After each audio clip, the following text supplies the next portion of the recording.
Service agency income. This starts with offering a service to clients for money, then gradually turning that service into a small business. In the beginning, one person usually does the work themselves and gets paid directly for delivery.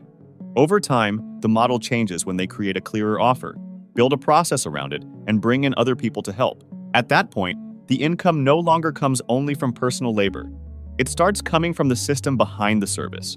What makes this different from simple freelance work is that the goal is not just to finish tasks, but to build a repeatable operation.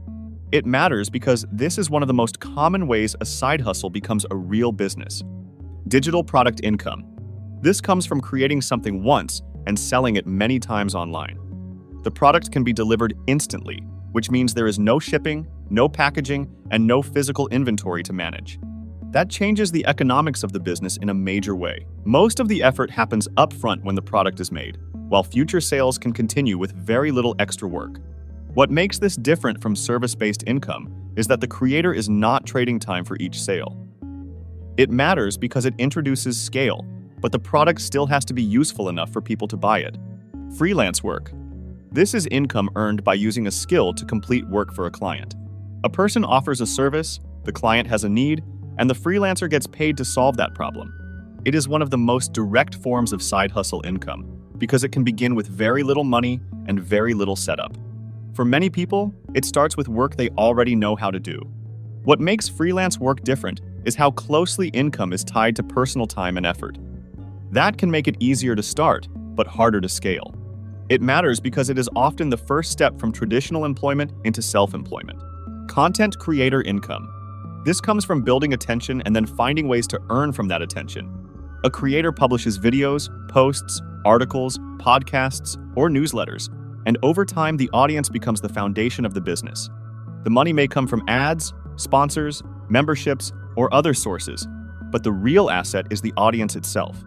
What makes this different from many other side hustles is that the work usually starts long before the income does. A creator may spend months building trust before the financial results appear. It matters because the upside can be much larger than hourly work, but it usually requires patience and consistency. Affiliate income. This is money earned by recommending a product or service and receiving a commission when someone buys through a special link. The person earning the money does not own the product, store it, or deliver it. Their role is to connect the right audience with the right offer. Because of that, trust becomes the center of the model. If the recommendation feels useful, affiliate income can work very well. If it feels forced, it falls apart quickly. It matters because it can continue earning after the original content is already published, which gives it a more lasting quality than many time-based side hustles. Dropshipping income. This comes from selling products online without keeping the products yourself. The seller runs the store and handles the customer-facing side of the business, while a supplier manages the actual inventory and shipping. That makes it easier to start than a traditional retail business, because there is no need to buy large stock up front. At the same time, the seller still carries the burden of product choice, pricing, marketing, and customer satisfaction. What makes dropshipping different is that it separates selling from fulfillment. It matters because it lowers the barrier to e-commerce, though it also leaves the seller exposed to shipping issues, supplier problems, and thin margins. Course income. This comes from turning knowledge into something people can buy and learn from. The course is usually built around a clear result and organized into lessons that guide the buyer step by step. Once it is finished, it can often be sold many times without being remade. That makes it more scalable than one-on-one teaching. What makes course income different is that the value depends not only on what the creator knows, but on how clearly they can structure and explain it. It matters because it turns expertise into an asset and allows one person's knowledge to reach many people at once. Reselling income. This comes from buying something below its market value and selling it later for more. The model works on price gaps. The seller finds an item that is undervalued, understands what the market is willing to pay, and captures the difference. What makes reselling different from product creation is that the seller is not making something new. The skill lies in judgment, timing, and a good feel for demand. It matters because it can begin very small, sometimes with items people already own, and it teaches real business instincts very quickly. SMMA income. This stands for Social Media Marketing Agency income, and it comes from helping businesses improve their online presence through a recurring service. The client is usually paying for ongoing results rather than a one-time task. That might mean better visibility, more leads, or more consistent content, depending on the offer. What makes this different from general freelance work is that it is often sold as a continuing business solution rather than as isolated pieces of labor. It matters because it creates a path toward recurring monthly revenue, which gives the side hustle more stability if the service works well. Handmade product income. This comes from making physical products by hand and selling them to buyers who value the craft behind them. In this model, the product carries more than practical use.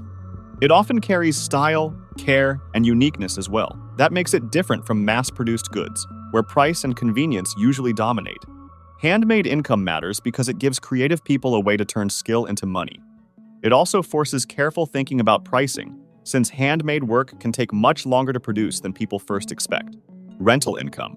This comes from giving other people temporary access to something you own in exchange for payment. The owner keeps the asset, but earns from letting someone else use it for a period of time. That changes the relationship to the item itself. Instead of being something that only costs money to own, it becomes something that can generate money. What makes rental income different from service-based work is that the earnings are tied more to ownership than to labor. It matters because it shows how assets can produce income, even though maintenance, scheduling, and risk still remain part of the process. Amazon FBA income. This comes from selling products through Amazon while using Amazon's fulfillment system to store, pack, and ship the items. The seller is still responsible for choosing products, sourcing them, pricing them, and making the listings competitive, but Amazon handles much of the physical side. What makes this different from dropshipping is that the seller usually buys inventory in advance, which creates more risk but also more control over the business.